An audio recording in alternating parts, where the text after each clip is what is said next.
magacaygu waa Cabdullaahi Cabdi Maxamed oo magac dheer xiray habeen 3 saac iyo bar ah waxaan ka soo baxay hotelkan Israel oo dhabarkeena dambe ah waxaan soo maray jidkan waxaan ka soo leexday Algaabta waxaan soo istaagay beerta nabadda horteeda checkpointigan soo dhaafay beerta nabadda meeshaas ka horeeyay wax yar aan istaagay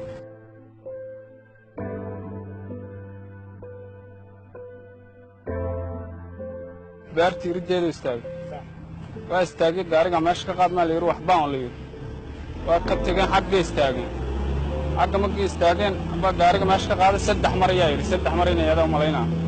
ka qaadimay inay yiri waa soo degteen markii soo degteen xabadan kor u riday tii kale ku xigteen hoos u riday dhulkeena ku dhacdaan jaclaas markii hore xabadii koobaad ugu soo riday markii dhulkay ku dhacday aniga ma dareemin waa xabada caloosha iga dhici doonta ma dareemin xabadii labaad ugu soo rido ahayd midda dhulka ay dhigtay oo aan la dhul dhacay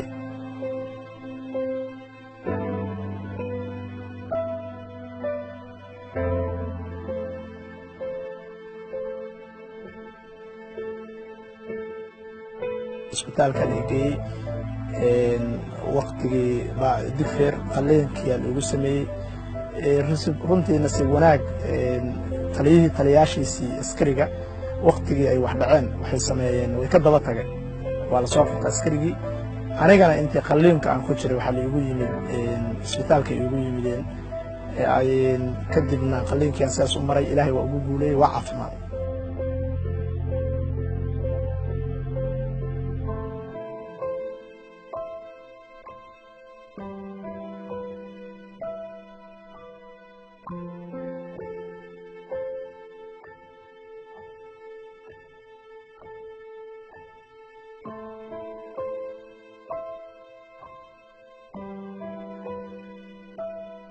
waxa dareemi kara waxa uu meesha soo fadhiyaa inay ahayd in uu isu dhigo dhibaatooyinka shacabka gaari kara waxaan dareemay in waxa askarigaas waxa uu raadinayo waxa ka qaldameen oo shaydaan ha qaado laakiin ay ahayd inuu dad difaac u dhiig badbaadiyo waxaan dareemay inuu yahay gaashaan qaraxa lagu dhifanaa waa la xabadeena wax kasta ka imaan kara qof kasta oo socota aan dib u geysan kara waxaan dareemay marka in aan qaato go'aan ah in askarigaas aan iska cafiyo absida dalka ka jirtay waddanku soo yahay adba waa ogtahay si carradu tahay marka anaguna hadda ninkaas isma dhahayn dan kale ka malahayn waxa isdhahayoon waa wax dhici rabana lama celi karo markaas aad iyo aad habay ka soo fududaaday saayidaan ugu xumaan go'aankii markaan qaatay runtii waxaan helay caafimaad maalintii ugu dambeeyay ee aan xanuun dareemay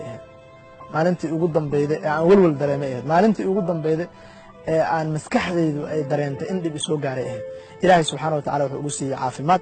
soona ila jirin afiyay waa nin walaalkee intaasna ku mahadsiya oo soona wili arag uu yiri habsiga laga soo daaway afiyay horta midaas waa ugu mahad celiyay askariga wali lama kulmin duruufo badan oo jiray ma ii saamixin inaan la kulmo anigu markaas waxaan ahay fursadu iima saamixeen inaan tago xabsiga oo ugu tago meeshaas fursadu iima saamixeen isna wuu xiray anigana waxaan ahay waqti aan dhaawac ahay oo socodku aad ugu dhib badnaa runtii sabirku ama waxa la yiraahdaa waa qurux badan yahay laakiin waxaan u badan yahay markaad rabto inaad sabir qaadato sabirto oo dhibku soo gaaro aad sabirto dhibaato badan ka soo gaaro waxa suurtagal ah markii aan qaadano go'aankaas oo kale aad rabto inaad qaadato inaad la kulanto challenge reerkaaga yimaado oo lagu yiraahdo wareehaye dhiigaada adiga ma iskale markaad afine qol inta ku timaado lagu yiraahdo waxaan waa xeeranayna وهذا sababta loo xeeranayo maxay tahay dhiigan dhibkan aan u gaaray anaa nool anaa taagan qabiil muxuu nagu soo kordhinaa haddaan maanta qabiil u tago qabiil ku xeerto muxuu nagu soo kordhinaa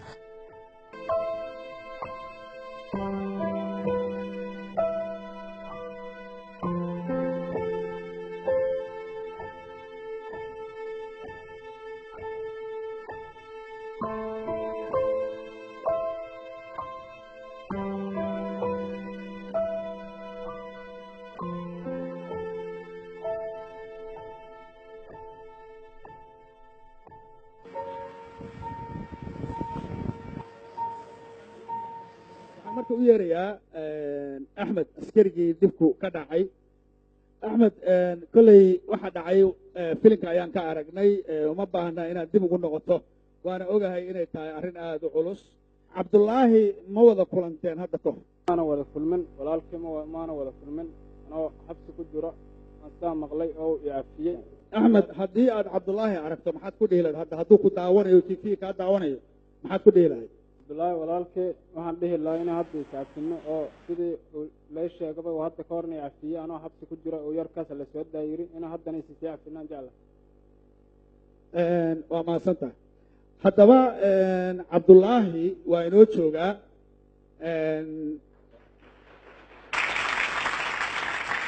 marka waxaan doonayaa cabdullaahi inuu iisoo istaago inuu ku jiro dhalinyarada waa isxarinayey cumar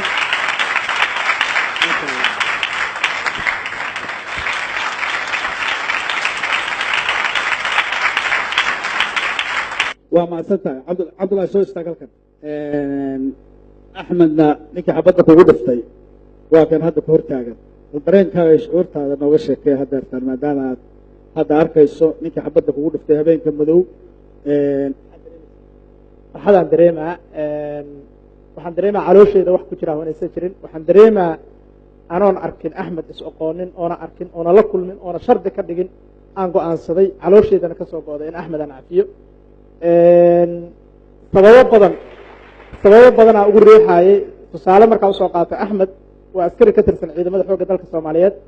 wuxuu joogaa bar control xilliga aan kulmayna 4 saac oo habeennimo ee dantiisa meeshaas uma fadhinin wuxuu u fadhiyey difaaca qaranka wuxuu u ahaay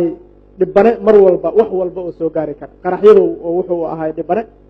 wuxuu dhibane u ahaay in la rasaasay karo dhib kale uu soo gaari karo ayadoo intaasu jirtaan qaatay go-aanka ah in aan axmed cafiyo waana cafiyey anoon arkinaan cafiyey codsigiisana hadda waa dhegaysanaya waa cafiyey aad iyo aad waa mahadsantiin waxaan rabaa inaad isu soo dhawaataan oo tustaan ummadda kale